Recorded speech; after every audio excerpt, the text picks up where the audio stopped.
Hey folks, well, it's April 29th. We've almost made it out of April. And you know, I promised when I dug all of those, turned all of those chopped leaves into our raised beds, I said, let's check back in a couple weeks.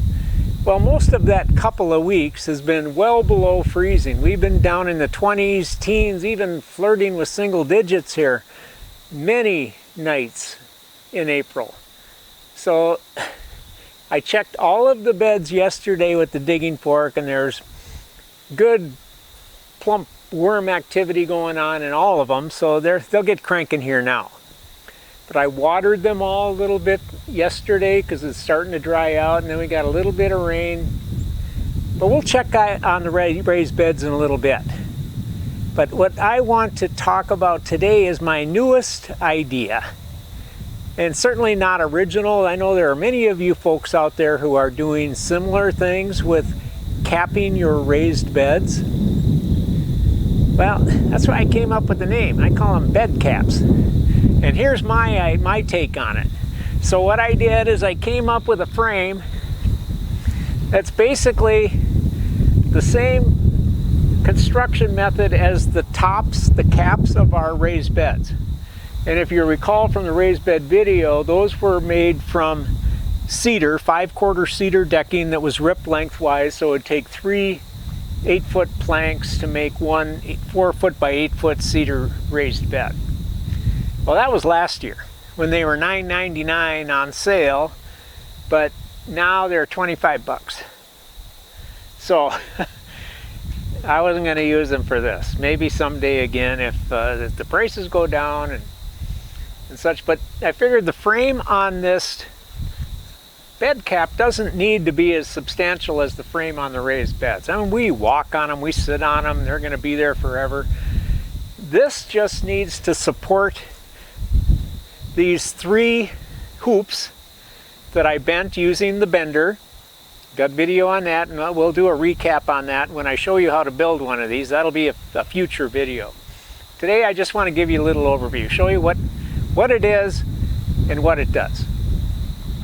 So again, this frame was just 2 8-foot planks, 1x6. These are rough sawn pine. They're rough on one side, planed on the other side. 1x6s, I ripped them. So I can make one of these frames with 2 planks, which were $7.50 a piece or something. And then the bed is covered, or the cap is covered with the 2-inch by 4-inch welded wire fencing to give it rigidity, so I can get by with just 3 hoops that I cut to 8 feet. I cut the conduit to 8 feet, and then I use my bender that you've seen in previous videos if you'd watched them, and I just cut 2 8-foot lengths of the 4-foot wide fencing, and that's what covers it. And then I cut some 2-foot panels that fit on each end. And here, of course, this is open, but the whole idea is to deer-proof, rabbit-proof, woodchuck-proof, skunk-proof, whatever proof you want. Anything that's too big to fit through this 2-inch by 4-inch rectangle will pretty much stay out of there. So there's a gap, there's a 1-foot gap, but I just figure any deer that's determined enough to get in there and nip a head of lettuce through that little opening probably deserves it. So, well, I'll take you on a little close-up of this thing, how it's built, but one of the things that it needed to be was fairly sturdy, because these things are going to be moved on and off the raised beds, and I'm going to hinge this one to that raised bed. But they needed to be sturdy enough and transportable. You know, they needed to be sturdy but light enough that you can pick the thing up and, you know, cart it all over the property if you want to. You know, if you don't want it on your raised bed and you got a flower bed or something, some new shrubs or something you want to protect for a while, just move it over and set it on top of whatever you want to protect.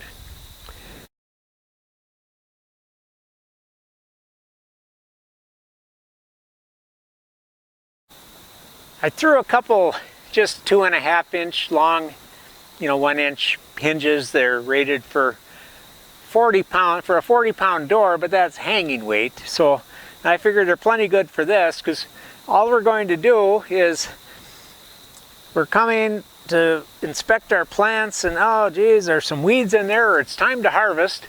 So all you need to do then is just flip the lid right up. Probably help if the ground was a little more level, it would lay better, but it's good enough. And you go in and work in there, and when you're all done, just flip her right back up. A child could do it. It's pretty slick. So for those who haven't seen the video on how to build these raised beds, basically the cap, the frame for the raised beds, is the same as what I built here. It's the same principle. It's just, this is just a little less beefy and a little less wide and tall, but it's the same deal. It's a mitered joint here on a full 8 foot on the sides, full 4 foot on the ends, and then I'll have the dimensions when I go ahead and make a video on how to actually make this. But for those of you who don't wait for things like that, you can go ahead and just get started. So then what I do is I took an 11/16 spade bit, and then I just cut just down a 1/4 inch and just made a little seat for the 1/2-inch conduit to seat down into there, because there's only one bracket. So I just used the half brackets on the corners, and then the full straps, if this will focus, there we go, in the center. And I did the same thing. I just set them down a 1/4 inch with that 11/16 spade bit and gave them a little seat, so they're not going to twist out. So then let me get back there again. Then I drilled through the strap and just drilled a pilot hole, and then I put self-tapping screws, a 1-inch self-tapping screw, clear through the strap, both sides of the conduit and into the wood. So it's not treated wood, it's just pine. Where I drilled out those little seats might be places where they'll start to decompose over time, but they're cheap enough, and I think they're sturdy enough, they'll hold up for quite a while. So then I just used cable ties to attach them to the hoops, and then where the fencing joint overlapped in the center, I used both cable ties, and then I had some of these cage fasteners left over from the old rabbit cage days, if I can get it to focus. Maybe not. But that's really, the basics of how they're built. Oh, and then down at the bottom, to attach the wire fencing, I just use these 1/2-inch lath screws, and that's what I used in the straps too, into the wood. And they have a real big head on it, and they're made for attaching lath. So I figured, well, lath is just mesh, and this is mesh. It's just lath is a smaller mesh, but that's basically their function, is to hold mesh on. So I figured they'll work. Get it down tight enough and close enough that the head will secure that mesh nicely, and then again that wire mesh is rigid enough that it provides good support, not only for keeping pests out, but there's another use for this, and I'll show you.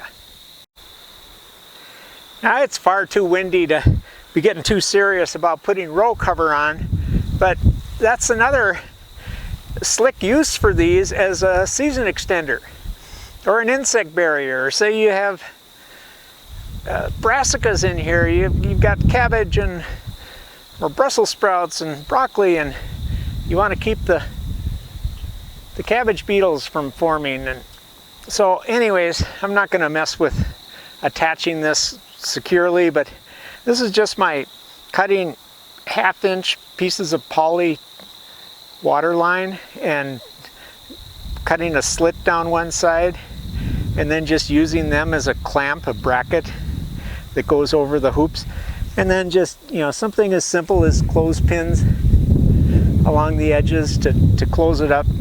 So unless it's really windy, that usually does a pretty good job of keeping row cover secured. And you can use some spring clamps around the perimeter too.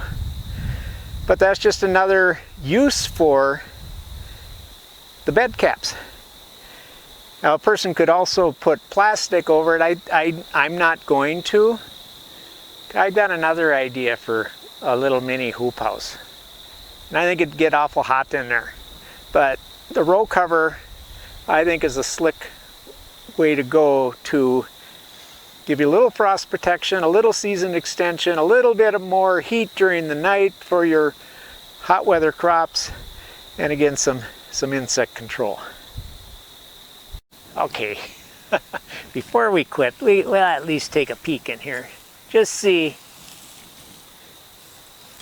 what's going on. Okay.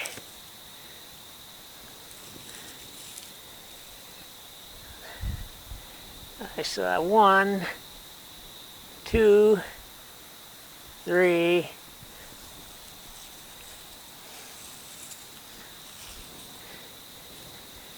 No night crawlers. I saw a bunch of them. Oh yeah, I just say no night crawlers. 4.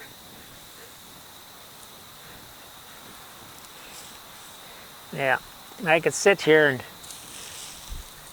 find a bunch of them. 5. Yeah, they're just waking up and getting back to work after that cold snap. So we're not going to disturb them anymore. We're going to give them the time that it takes to break most of those leaves that we turned in the first week in April, was it? I don't know. It was quite a while ago. But once most of them are broken down, we're going to plant them. And I'll show you how we do that. And before we do that, I will do a video on how I build our bed caps, if any of you are interested in seeing that. So until next time, it's Mark again with Backwood Basics. This is just beautiful spring weather, and let's grow together.